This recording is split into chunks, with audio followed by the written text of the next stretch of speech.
This is not a battle, it's an execution carried out in total silence. 3:07 a.m. Persian Gulf. The sky itself feels ripped open by something invisible moving at insane speed. On the far horizon, Iran's defense network suddenly glitches, error codes flashing. Then, boom, it goes completely dark. Everything drops into blackout in seconds. The threat is already at their throat, but they don't even realize it yet. The US just landed a hit Iran never saw coming, and now the real technological takedown begins. Iran has been playing a dangerous game, trying to turn the Strait of Hormuz into a pressure point.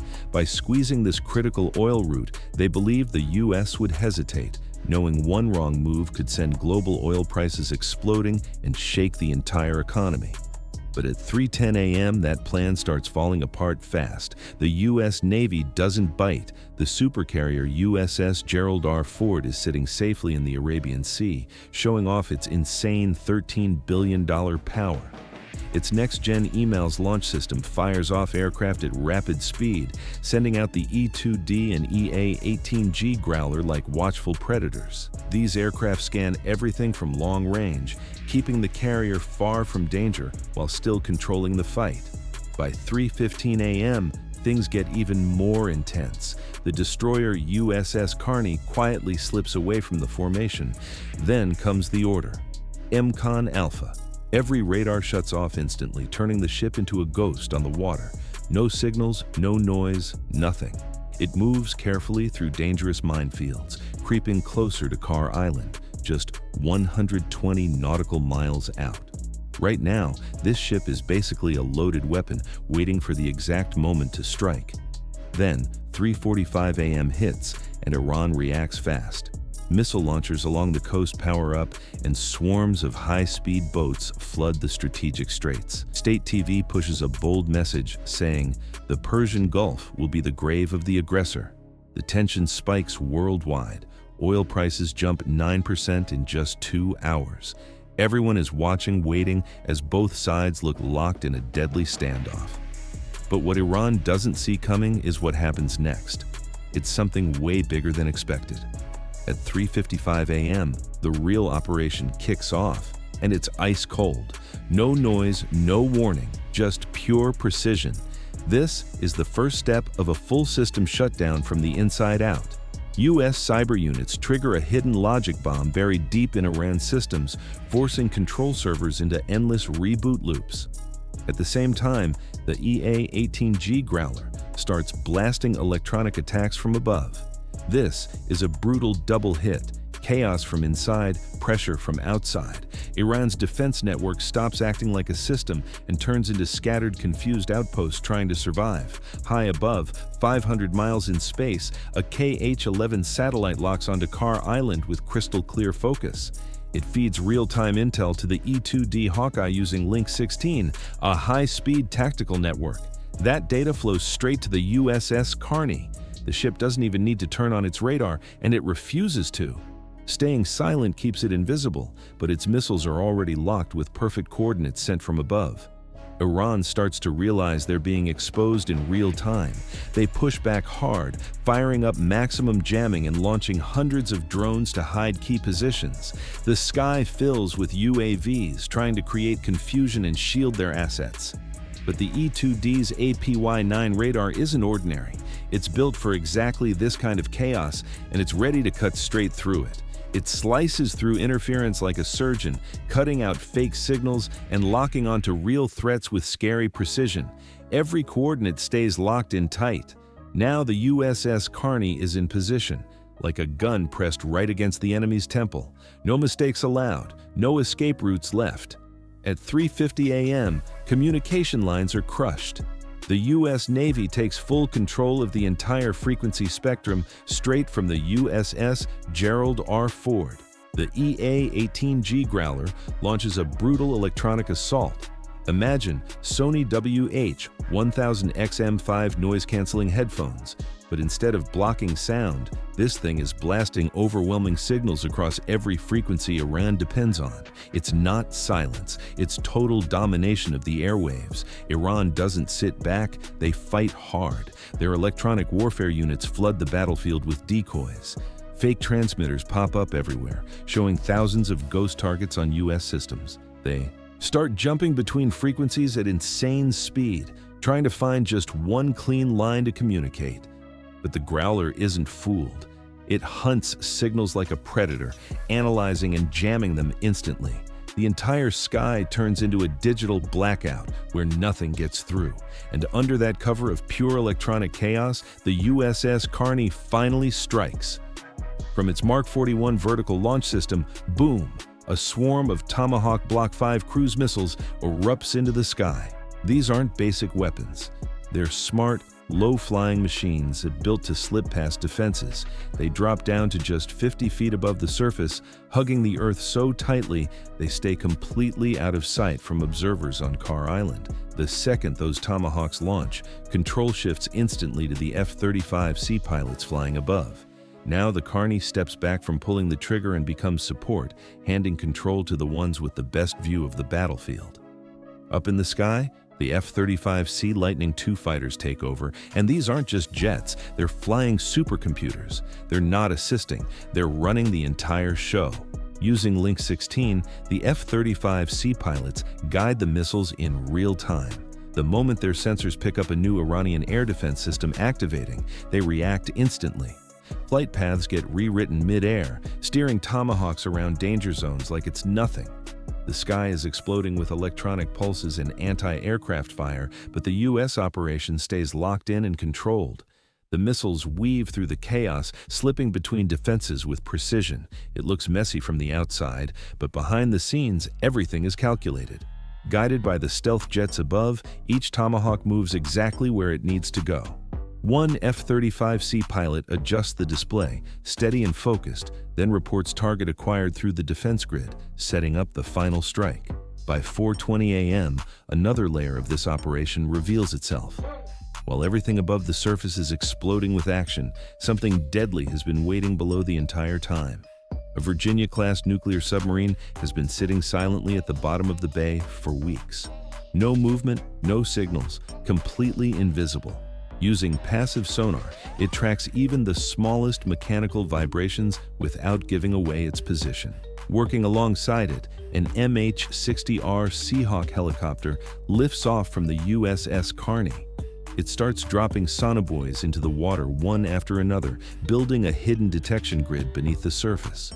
Together, they turn the ocean itself into a surveillance trap, watching for any movement that dares to break through. 4:32 a.m. Beneath the surface, the silence turns deadly. The Virginia-class submarine isn't just watching anymore. It's calculating every move with chilling precision. Every sound in the water, every vibration, every tiny shift gets tracked and analyzed in real time. Then it happens. A faint signal. An Iranian fast attack craft trying to slip through the chaos above, completely unaware it's already been marked. Within seconds, the submarine feeds the data straight into the network.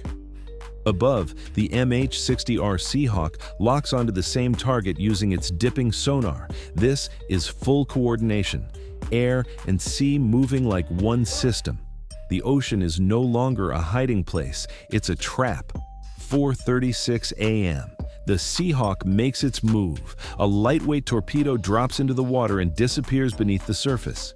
No warning, no dramatic buildup, just cold execution. The target tries to react, engines pushing hard, attempting a last-second escape. But it's already too late. The torpedo adjusts mid-course, tracking perfectly. Seconds later, impact. The threat is gone before it even understands what hit it. At the same time, above the surface, everything is reaching a breaking point. The F-35Cs are still guiding missiles through a sky filled with interference and fire. Iran's remaining defense units try to regroup, launching scattered anti-aircraft bursts and scrambling whatever systems they still have left. But nothing is connecting, nothing is coordinated. The earlier cyber strike shattered their ability to function as one force. 4:40 a.m. The first wave of Tomahawks reaches its targets. Coastal radar sites gone, command centers wiped out. Missile batteries that once threatened the entire region are hit with pinpoint accuracy. Each strike lands exactly where it was planned. No wasted movement, no hesitation. The entire defensive chain begins to collapse piece by piece. Panic starts spreading through the remaining units. With communications down and systems failing, operators are left guessing, reacting blindly to a threat they can't even see. Some attempt manual overrides, others try to relocate equipment, but it's all too slow. The system they relied on is already gone. 4:45 a.m. The second wave follows immediately. This time it's even more precise. With updated targeting from the F-35Cs, remaining threats are picked off one by one. Hidden launchers, backup radar units, mobile command trucks, nothing escapes. The battlefield is no longer a fight, it's controlled dismantling. Out at sea, the USS Gerald R. Ford remains untouched, commanding everything from a distance. Aircraft cycle in and out with perfect timing, electronic warfare stays active, and surveillance never drops for a second. Every piece is locked into place, working together like a machine that doesn't slow down. And just like that, the balance is gone. What started as a tense standoff turns into total system failure on one side. The Strait of Hormuz, once seen as leverage, is now completely exposed. By 4:50 a.m., the operation reaches its peak. The final targets are confirmed, the last threats neutralized. What remains is silence, but it's not the same silence from before. This one feels heavier, controlled, and final.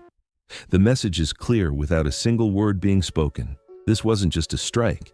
It was a full demonstration of how modern warfare can shut everything down before most even realize what's happening. All acoustic data streams straight to the Virginia-class submarine through the CDL link, building a live map of everything moving beneath the surface.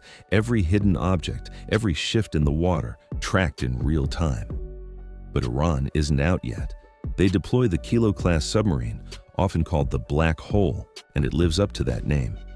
Using the rough terrain of deep rocky trenches and unpredictable currents, it shuts down completely. No engine noise, no movement, just sitting still on the seabed like it vanished.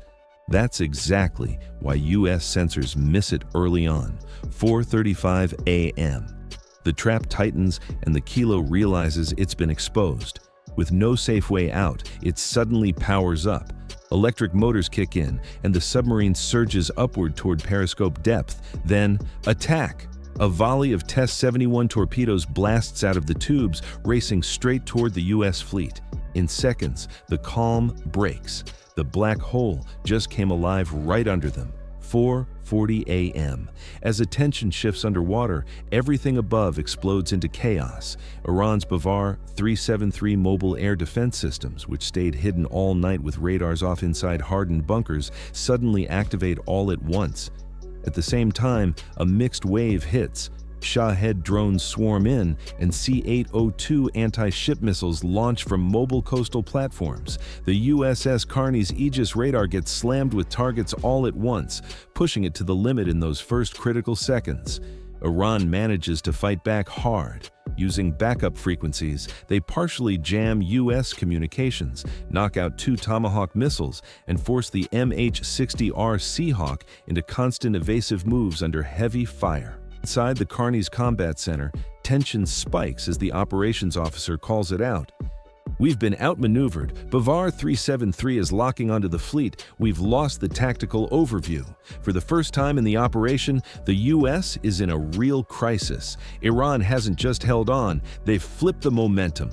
4:45 a.m. Surrounded and under pressure, the U.S. Navy reacts instantly. No panic, just execution. A contingency plan kicks in down to the exact second. The entire force shifts into a multi-domain counterattack, turning chaos into coordinated power. First move, electronic dominance. The EA-18G Growler ramps up its AN/ALQ-99 system into full barrage jamming mode. A massive wall of interference floods the spectrum, overwhelming the Bavar 373 radar systems. Enemy missiles lose guidance right as they prepare to launch.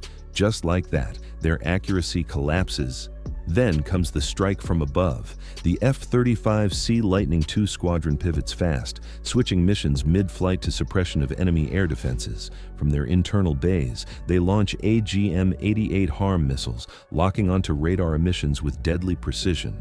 One by one, the Bavar 373 systems get hit right at their source. In seconds, Iran's air defense network is cut apart. At the same time, below the surface, the U.S. answers the Kilo threat. A Virginia-class submarine fires a Mark 48 torpedo packed with 650 pounds of explosives. It locks onto the faint engine noise of the Kilo submarine and closes in fast. There's no escape now. The explosion hits with brutal force, sending a shockwave that crushes the hull under pressure. The black hole is gone. The hunter just became the target. Back above, the USS Carney snaps back into control. Its Aegis combat system links with real-time data from aircraft through Link 16. SM-6 missiles launch in rapid succession, tearing through incoming Shahed drones. One after another, they get wiped out, falling into the sea as burning debris. But it doesn't stop there. The Tomahawk missiles already in flight get new orders mid-air. Guided again by F-35C pilots, they suddenly shift targets. Instead of empty bunkers, they dive straight into active C-802 launch sites that just revealed themselves along the coast. Every move is adjusted in real time, every strike hitting exactly where it hurts most. Then comes the final blow. An F-35C glides over the last reinforced command bunker. With perfect timing, it releases a 2,000-pound J-dam. The bomb cuts straight through over 12 feet of reinforced concrete before detonating inside. Any remaining resistance completely crushed. Within minutes, the chaos that almost overwhelmed the fleet is gone. What's left on Carr Island is nothing but wreckage. Burning systems, destroyed launchers, and shattered defenses. And yet, the oil infrastructure remains untouched. The flow continues without interruption, now fully secured. Iran's defenses couldn't keep up with the speed and coordination of the response. What looked like a comeback collapses just as fast as it began. Their systems are reduced to debris, their strategy broken in a single night. But this isn't the end. Not even close. Because after the silence, something bigger always follows. 5:30 a.m. The sun rises over the Persian Gulf and the reality becomes clear. Around 840,000 barrels of oil per hour continue moving through the Strait of Hormuz. The global market stays stable. The feared economic shock never happens. In less than one night, control of one of the most critical waterways on the planet shifts completely. What was supposed to be leverage is now gone. By 6 a.m., Iran begins pulling back. State media pushes footage, calling it a successful defensive exercise. They frame it as a win, but the satellites above tell a different story. Destroyed systems, burned out vessels, and the wreck of the Kilo submarine sitting on the ocean floor say everything that needs to be said. For Iran, this becomes a costly lesson in strategy and timing. For the crews aboard the USS Gerald R. Ford and USS Carney, it's just another mission completed. Now, the world is watching closely. The tension hasn't disappeared. It's just shifted. Everyone is waiting for the next move. Will Iran stay quiet after this or take another risk that could spiral even further? Drop your thoughts below.